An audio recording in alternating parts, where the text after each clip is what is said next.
এটা এই জমানাটা রাসূলুল্লাহ সাল্লাল্লাহু আলাইহি ওয়াসাল্লাম দাজ্জালের জমানা হিসেবে চিহ্নিত করেছেন। এই জমানাটা অনেকে বলে এইটা দাজ্জাল হচ্ছে আধুনিক, যে এটা দাজ্জালের ফিতনা না, এটা ভুল। দাজ্জাল এভাবে শারীরিকভাবে সে আসবে, একদম প্রকাশ্যে আসবে, একদম ব্যক্তির নাম হচ্ছে দাজ্জাল। কেউ কেউ বলতে চায়, মুসলিম বুদ্ধিজীবীদের মধ্যে কেউ কেউ, দাজ্জাল সভ্যতার নাম, একটা সিভিলাইজেশন হচ্ছে দাজ্জাল না, এই হাদিসে বলা হয় নাই। দাজ্জালকে ফিজিক্যাল একটা তার রূপ আছে, একজন ব্যক্তি সে দাজ্জাল হিসেবে আসবে এবং তার মধ্যে প্রচন্ড আধ্যাত্মিক শক্তি, মানে তার মধ্যে প্রচন্ড আল্লাহ প্রদত্ত শয়তানি কিছু গায়বী শক্তি তার মধ্যে থাকবে। এর আগে দাজ্জালের সিমটম শুরু হবে। এই জমানা হলো দাজ্জালের সিমটমের জমানা। কারণ দাজ্জাল আসার আগে আগে মানুষ ইমানের পরীক্ষা পড়ে যাবে। আর দাজ্জাল আসবে কোত্থেকে?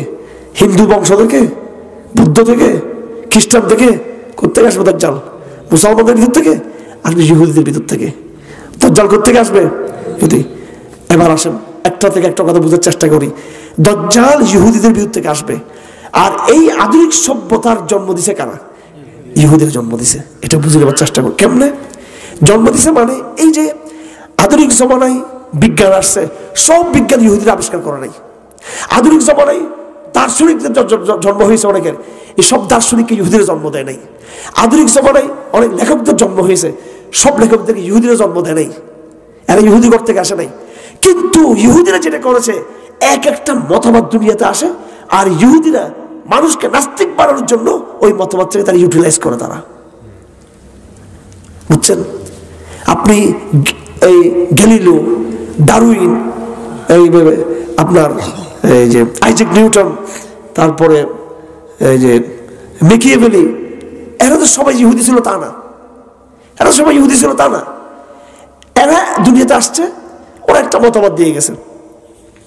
মতবাদটাকে দুনিয়াতে প্রমোট কে করলো? এটাকে প্রকাশ করলো কে? আইজাক নিউটন একবার আগাগোড়া পাক্কা একজন খ্রিস্টান ছিল, আল্লাহকে সে বিশ্বাস করতো। আইজাক নিউটন এখন সে একটা থিওরি দিল, হ্যাঁ, মাধ্যাকর্ষণ শক্তি, এরপর ল অফ নেচার। এখন সে এগুলো বলছে, আল্লাহকে অস্বীকার করার জন্য সে এগুলো কিন্তু বলে নাই। ইহুদিরা এখন সেটাকে ব্যবহার করলো, আমাদের সিলেবাসটা তৈরি করে দিল সুন্দরভাবে। হ্যাঁ, ঢাকা বিশ্ববিদ্যালয়ের সিলেবাসটা তৈরি করে দিল। এগুলো নকল সিলেবাস, এগুলো পাশ্চাত্যে আগে তৈরি হয়েছে। এটা ওখানে তৈরি হয়েছে ওই ফান্টা কোকা কোলার মতো। ওখানে যেটা অরিজিনাল, যেটা পেপসি যেটা আছে, ওইটার নকলটা হচ্ছে এই দেশে। বাট নকল মানে ওরাই তো, মূল তো ওরাই, কিন্তু এটা জাস্ট একটু কমে গেছে এখানে। গরিব পেপসি, গরিব ফান্টা, গরিব কোকা কোলা। হ্যাঁ, এদিক তাকান, কথা বুঝাচ্ছে।